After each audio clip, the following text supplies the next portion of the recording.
விஜய் வெல்வாரா? அவருக்கு என்ன ஃபார்முலா பார்ப்போமா? போல் பாண்டி போல் பாண்டி அரசியல் நிலவரம் சொல்வாண்டி. நண்பர்களே, ஐன்ஸ்டீனுக்கு E=mc², அதுபோல bi²g என்ற ஃபார்முலாவை நம் எலெக்ஷன் ப்ரெடிக்ஷனுக்கு கண்டுபிடித்தோம். அதை டெஸ்ட் பண்ணி பார்க்கலாமா? தற்போது நீங்கள் பார்த்து கொண்டிருப்பது 2016 மற்றும் 2021 தமிழ்நாடு சட்டசபை தேர்தல் முடிவுகள். எவ்வளவு ஓட் பர்சன்டேஜ் வாங்கியிருக்காங்கங்கிற சார்ட்டு நீங்கள் பார்த்துக்கிட்டு இருக்கிறீங்க. அதில் நம்முடைய bi²g என்ற ஃபார்முலாவை அப்ளை செய்து பார்க்கலாமா? 2021 திமுகவின் ஸ்கோர் எப்படி இருந்தது என்று பார்க்கலாமா? பேஸ் பர்சன்டேஜ், அதாவது 2016 அவர்கள் எடுத்த ஓட் பர்சன்டேஜ் 40. அதோடு ஒரு 5 கூட்டிக் கொள்வோம். அதாவது அலையன்ஸ் ஸ்ட்ரென்த் மேக்சிமம் மார்க் 6 தானே. நிறையா கட்சிகள் சேர்ந்ததால் 5 கொடுத்து விடலாம். உள்ளுணர்வு 2. மற்றபடி ஆன்டி இன்கம்பன்சி இவர்களுக்கு அப்ளை ஆகாது. அதனால் மொத்தம் வருவது 47%. அவர்களுக்கு கிடைத்த ஓட்டு 45.5. ஓரளவுக்கு க்ளோஸ் ஆகத்தான் இருக்கிறது. 2% எரர் தான் வருகிறது. இப்பொழுது பார்த்து கொண்டிருப்பது ADMK plus 2021 results. Base vote 41, alliance strength 3, ஆட்சிக்கு எதிரான உணர்வு -5, உள்ளுணர்வுக்கு 1 மதிப்பெண், மொத்தம் 38. ஆனால் 39 ப்ளஸ் வாங்கியிருக்கிறார்கள். நினைத்ததை விட ஒரு 1.5% அதிகமாகவே வாங்கியிருக்கிறார்கள்.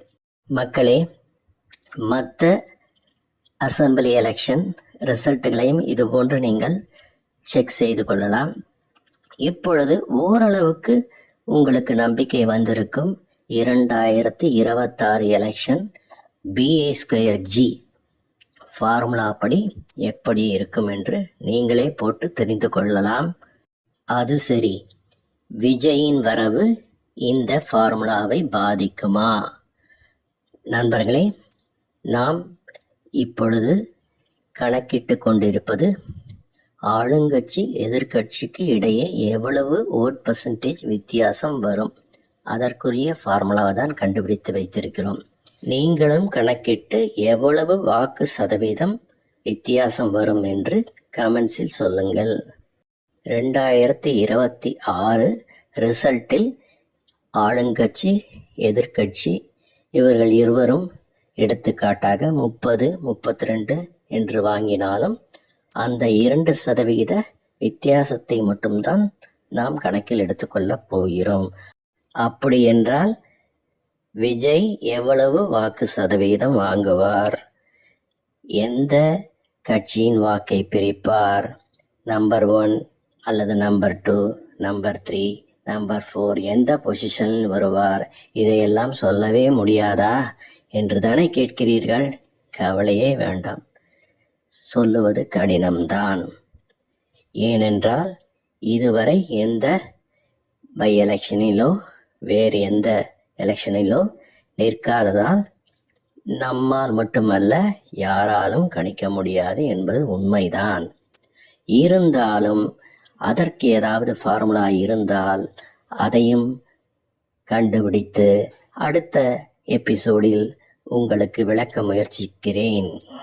நண்பர்களே, நமது கணிப்பின்படி, அதாவது போல் பாண்டியின் கணிப்புப்படி இந்த 26 எலெக்ஷனில் ஆளுங்கட்சியும் எதிர்கட்சியும் எவ்வளவு சதவீதம் ஓட் வாங்குவார்கள் என்பதை நமது bi²g அதாவது பிக் ஃபார்முலாவில் போட்டு அதனுடைய ரிசல்ட்டை பார்ப்போமா? இப்பொழுது நமது கணிப்பின்படி அதிமுக அணி 40லிருந்து 42 புள்ளிகளை பெறுகிறது.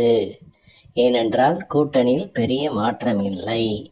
அதனால் 2 புள்ளிகள் மட்டுமே அதிகம்.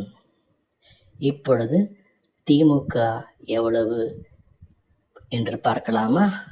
திமுக அணியில் சில கட்சிகள் சேர்ந்திருப்பதால் அதற்கு 2 புள்ளிகள் அதிகம் கொடுத்திருக்கிறோம்.